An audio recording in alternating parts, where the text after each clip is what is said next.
ආයුබෝවන් දුවේ පුතේ ඔයාලා හැමෝම ආදරයෙන් පිළිගන්නවා. මම හිතුවා ඕගොල්ලන්ට දැන් සිංහල භාෂා දින තරඟ ළඟයිනේ. ඉතින් ගොඩක් දරුවෝ හරි උනන්දුවෙන් මේ වීඩියෝ පාඩම් ටික බලාගෙන යනවා.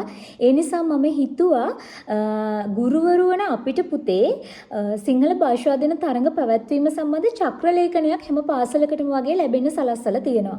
ඉතින් මට ලැබිලා තියෙන මේ චක්‍රලේඛනේ කතික තරඟවලට දීලා තියෙන තරඟ කොන්දේසි ඒ වගේම කතික මාතෘකා මොනවද ඒ සම්බන්ධයෙන් ඔයාලට මේ චක්‍රලේඛනයේ තියෙන තොරතුරු ගැන සියලු විස්තර කියන්න ඕන කියලා මට හිතුණා. මොකද දරුවෝ මේ දවස්වල මේ සම්බන්ධව නිතර හොයලා බලන නිසා.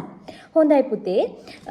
ඊට කලින් වැදගත්ම දෙයක් මතක් කරන්නම්. කතික තරඟවලට යන්න ඉන්න දරුවන්ට පරිශීලනය කරන්න ඕන හොඳම ග්‍රන්ථ දෙකක් හොයාගන්න පුතේ. මේ ග්‍රන්ථ දෙක අද නම් ඔයාට වැදගත් දවසක් වෙයි මේ තරඟවලට යන්න ඉන්න දරුවන්ට. මොකද මේ පොත් දෙක හැමෝම කියන්නේ නෑනේ. ඔන්න පුතේ මේ ග්‍රන්ථ දෙක තමයි කතා කලාව බඹරුන්දේ සිරි සීවලී හිමියන්ගේ. නැවතත් කියන්නම් කතා කලාව බඹරුන්දේ සිරි සීවලී හිමියන්. ඊට පස්සේ තව පොතක් තියෙනවා කතා පුහුණුව බැන්ඩියගල සීලරතන හිමි. බැන්ඩියගල සීලරතන හිමි. ඒ පොත් දෙකත් පරිශීලන ග්‍රන්ථය යටතේ ඔයාලට පරිශීලනය කරන්න තමයි මේ චක්‍රලේඛනය නිර්දේශ කරලා තියෙන්නේ. හරි.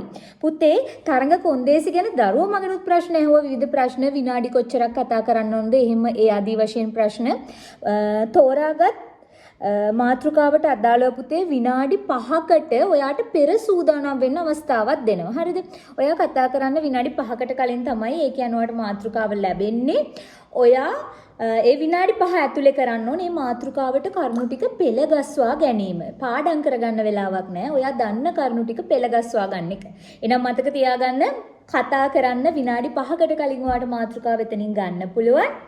ඒ අරගෙන ඔයාට විනාඩි 5ක කාලයක් ඔයාට තනිවෙම ගොඩනගා ගන්න අවස්ථාව ලැබෙනවා. ඔයා කතා කරන්න ඕන විනාඩි 5කටයි. විනාඩි 5කට සීමා කරගෙන ඔයාගේ කතාව ඔයා කරන්න ඕන. කතාව ගොඩනගා ගන්න ඕන. හරිද? ඒක වැදගත්ම කාරණාවක්. ඒක මගේ දරුවා අහලා තිබුණා මගේ. ඊට පස්සේ පුතේ සමහර අය කොහොම කරනවද දන්නේ නැහැ පුතේ.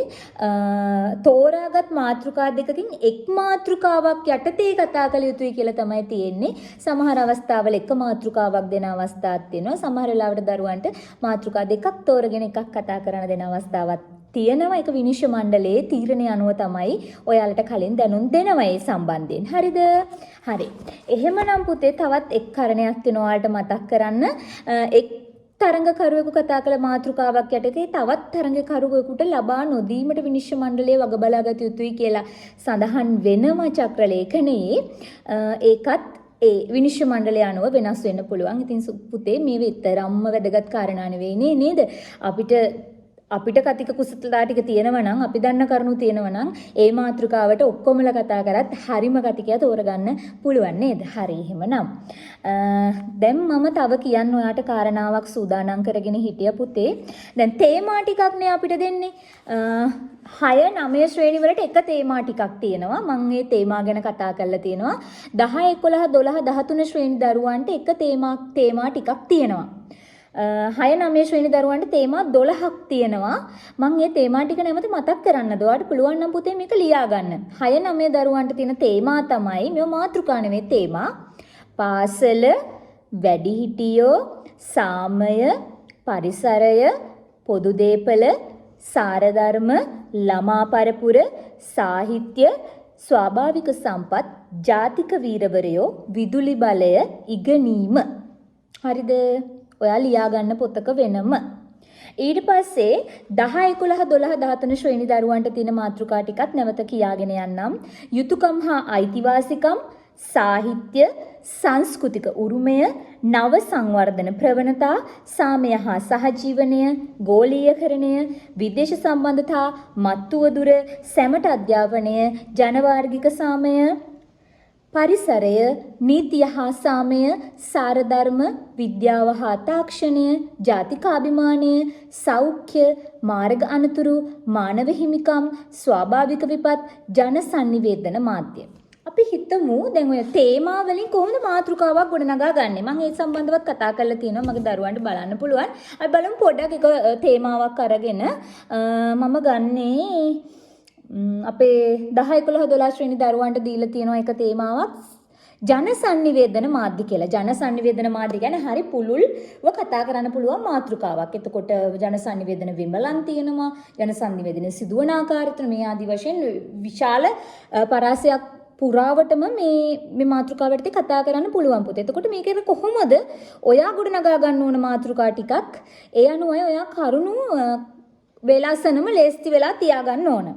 මම නිර්මාණය කරා මාතෘකා ටිකක් ජන සංනිවේදන මාධ්‍ය කියලා පුතේ ආවොතින් ඔයාට කතා කරන්න එනේ තේමාව යටතේ මෙන්න මේ වගේ මාතෘකා ටිකක් ගොඩනගා ගන්න පුළුවන්. වර්තමාන ලෝකය හා ජන සංනිවේදනය. ජන සංනිවේදනයේ වර්තමාන මුහුණුවර. ජන සංනිවේදන මාධ්‍ය හා වියකී යන අපගේ සාර ධර්ම. පුවත්පත් කලාවේ වගකීම කුමක්ද? ඊට පස්සේ තව ගන්න පුළුවන් ළමා පරපුර හා රූපවාහිනිය. ඊට පස්සේ තව දුරකථන භාවිතය හා තරුණ ජනයා. තාරුණ්‍ය. හරිද? දුරකථන භාවිතය සහ තාරුණ්‍ය. විද්‍යුත් මාධ්‍ය හා අධ්‍යාපනය. හරිද? අන්න ඒ වගේ මාතෘකා ටිකක්. හරි පුතේ. ඊට පස්සේ මම ආයෙම කියන්නම් ඔයාලට ලකුණු දෙන විදිය මොකක්ද කියලා. හරිම වැදගත් මේක. මාතෘකාවට අදාළව කරුණු ඉදිරිපත් කිරීමට තමයි වැඩිම ලකුණු ප්‍රමාණයක් දෙන්නේ. මතක තියාගන්න මාතෘකාවට අදාළව කරුණු ප්‍රමාණාත්මකව ක්‍රමානුකූලව ඉදිරිපත් කිරීම කියන කාරණයට පුතේ ලකුණු 20ක් දෙනවා. හරිද? ප්‍රමාණාත්මකව කරුණු ඉදිරිපත් කිරීම කියන කාරණයට ලකුණු 20ක් දෙනවා. ඊට පස්සේ පැහැදිලි නිවැරදි උච්චාරණය, හැඟීම් ප්‍රකාශනය හා සංයමය කියන කාරණයට ලකුණු 15ක් දෙනවා.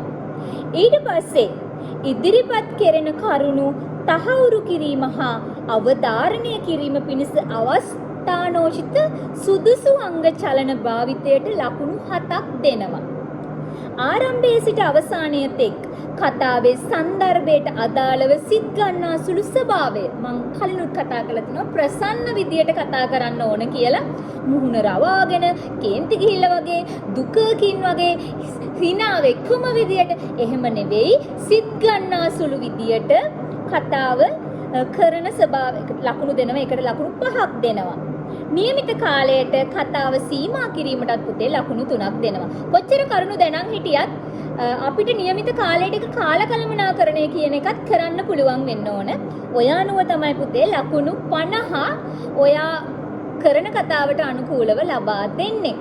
මෙහෙම ලකුණු දෙන්න පුතේ විනිශ්චය මණ්ඩලයේ chart එකක් දෙනවා. හරිද? නිකාම් මේ හිතලා ඔයාලට ඩොංගාල ලකුණක් දෙනව නෙවෙයි. මෙන්න මේ කියන නිර්ණායකට වලට වෙන් කරලා වෙනම chart එකක් දෙනවා. අන්නේ chart එකේ ඒ තැන් වලටයි ලකුණු දාන්නේ. එතකොට කරුණු නැති දරුවෙක් ශිල්පීය ප්‍රයෝගات දාලා ඔය සියල්ලම තිබුණට ඉතින් වැඩක් නැහැ. වැඩිම ලකුණ හිමි වෙන්නේ තරගේ සාරවත් නිවැරදි කරුණු ගොනුව කියන එකට තමයි නේ. ලකුණු 20ක් හිමි වෙනවා. ලකුණු 50න් වැඩිම කොටසක් හිමි වෙනවා. ඒ නිසා මගේ දරුවන්ට මම අද මතක් කළේ පුතේ චක්‍ර ලේඛනයේ තියෙන උපදෙස් අනුව තමයි අපිට තරගය පවත්වන්නේ. වෙනස් වීම වෙන්න පුළුවන්. මොකද විනිශ්චය මණ්ඩලයේ අනුව ඒක තීරණය වෙන්නේ. ඉතින් දරුවන්ට අසාධාරණයක් වෙන විදියට ඕවායේ වෙන්නේ නැහැ. දක්ෂයාට තමයි අවස්ථාව දෙන්නේ හැමතිස්සෙම ගුරුවරු. ඉතින් මගේ පුතේ තරගවලට ඉදිරිපත් වෙන ඉන්න දරුවන්ට මම සුබ පැතුම් එකතු කරමින් අද මේ වීඩියෝ පටය ඔබට ඵලදායි එකක්ම වේවායි ප්‍රාර්ථනා කරමින් ඔබේ නිවසින් සමුගන්නම්. මම ගිහින් එන්නම් පුතේ. සියලු දෙනාටම සුබ දවසක් ප්‍රාර්ථනා කරනවා.